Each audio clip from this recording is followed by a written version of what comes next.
Hidrostática, moçada. Vamos agora iniciar nosso estudo de hidrostática.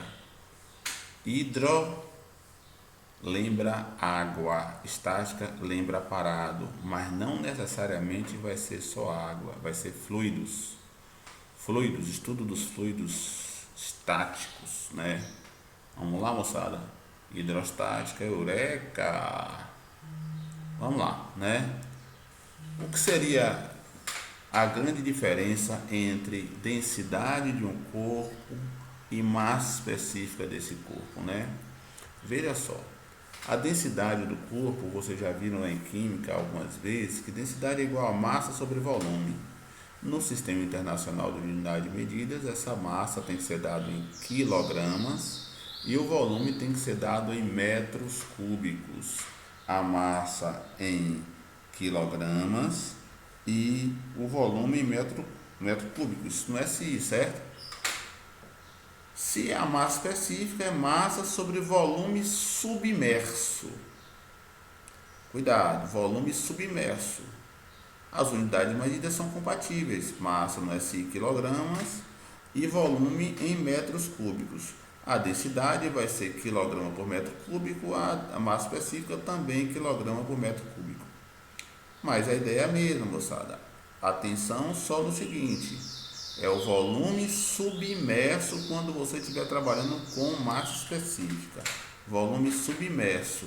Não esqueça nunca disso, que é volume submerso, né? Então, quando estivermos trabalhando com massa específica, temos que estar atento para, na hora de utilizar a densidade, o volume é o volume submerso, correto? Então vamos lá, né? Unidades de medida. As unidades medidas, né, de densidade e de massa específica serão o seguinte, né? A densidade, quando a massa vem em gramas e o volume em centímetros cúbicos, teremos que transformar isso aí para quilogramas por metro cúbico. Como faremos isso? Quando formos de gramas por centímetro cúbico para quilograma por metro cúbico, multiplicaremos por 1000, ou 10 a terceira. Quando formos vir de quilograma por metro cúbico para gramas por centímetro cúbico, divide por 1000, ou 10 ao cubo, que é a mesma coisa. Muita atenção no seguinte: grama por centímetro cúbico para quilograma por metro cúbico. Grama por centímetro é uma coisa só, não é de grama para quilograma.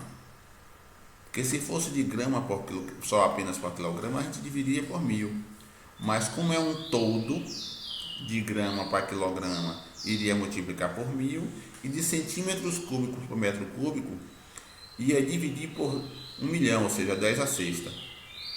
10 ao cubo dividido por 10 a sexta vai dar 10 a terceira. Logo, de grama por centímetros cúbicos para quilograma por metro cúbico, multiplica por 10 a terceira, e o contrário, a volta, vai dividir por 10 a menos 3. Ou 10 a terceira. Divide por 10 a terceira é a mesma coisa de multiplicar por 10 a menos 3, correto?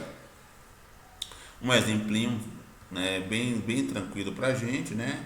Um corpo abaixo possui massa de 200 gramas, determine a densidade e a massa específica do material que constitui.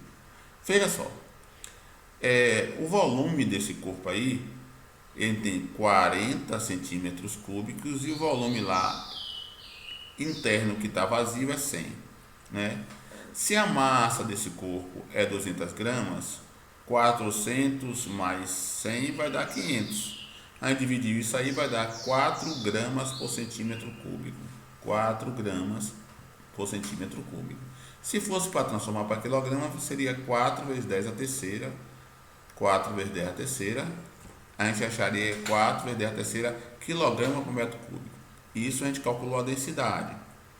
A massa específica disso aí, veja só, é semelhante, mas não é igual. Perceba que para calcular a massa específica é massa sobre o volume submerso. É o volume do corpo. O ar não faz parte do corpo lá. Então, vai ser 2.000 dividido por 400. que daria 5 gramas por centímetro cúbico. Então existe uma diferença aí significativa entre uma coisa e outra que a gente preste uma atenção para não cometermos gáfias. O sólido menos denso já desenvolvido é o aerosol. Veja ele na figura aí. Com a densidade de somente 3 kg por metro cúbico. A título de comparação, o ar tem 1,3, né? Então ele é bem próximo do ar. Aí nós já vimos, né? Para líquidos não há distinção entre densidade e massa específica. Por isso que nós utilizamos, às vezes, na forma de empuxo ou de pressão, a gente bota DGV ou BGV, é a mesma coisa, certo? Porque para os fluidos não vai ter diferença, para os líquidos não vai ter diferença. Um submarino. Submarino, moçada, ele pode descer, pode subir, pode ficar estacionado. Mas por que isso ocorre? Qual seria o grande truque para que o submarino possa vir a fazer para poder ficar nesses parâmetros? Vamos lá, vamos tentar entender? Ficando mais denso por adição de água em seus tanques, ele vai fazer o que?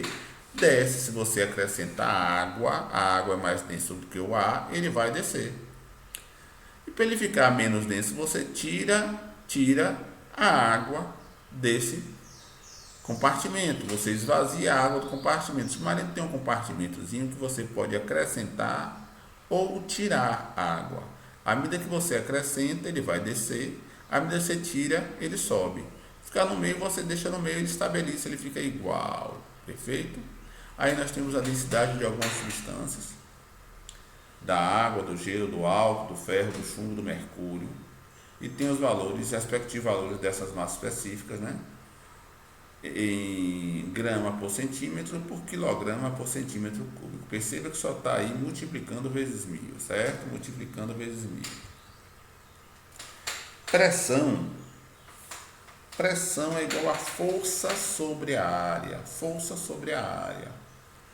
Rogério, mas essa força aplicada pode mudar o ângulo de aplicação dessa força. Quando se muda o ângulo de aplicação dessa força, muda-se também a força aplicada, porque entra o componente vetorial dessa força, Fy, que nada mais é do que F vezes o cosseno. Então, se o ângulo não for reto, temos que estar atento de aplicar a fórmula do Fy, a decomposição vetorial, para poder acharmos a pressão correta, certo? Unidade de pressão, Newton por metro quadrado, quilograma, força por centímetro quadrado, atmosfera e centímetros de mercúrio. Né? Aí temos as unidades compatíveis. Vamos lá. Pressão hidrostática. Pressão do líquido. Qual seria a pressão do líquido sobre um corpo? Esse líquido vai exercer uma pressão sobre um corpo. Quem vai determinar isso aí? A altura submersa, ou seja, quanto mais fundo ele tiver, a gravidade e a densidade do líquido.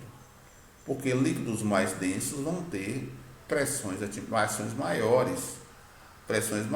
Então, essa pressão vai depender da densidade do líquido, da gravidade e da altura, correto? Aí, quanto mais profundo for, maior será a pressão, né? Quanto mais raso for, menor será a pressão. No fundo do mar, por exemplo, é exercida uma pressão pela água que traz consequências para os mergulhadores, ou seja, os mergulhadores não podem voltar, quando estiver em um lugar muito fundo, voltar rapidamente, porque vai dissolver o nitrogênio do sangue, podendo virar um gás ao voltar à superfície. É necessário que se volte lentamente a fim de minimizar esses problemas. Ok, meus lindos? Um grande abraço, até a próxima.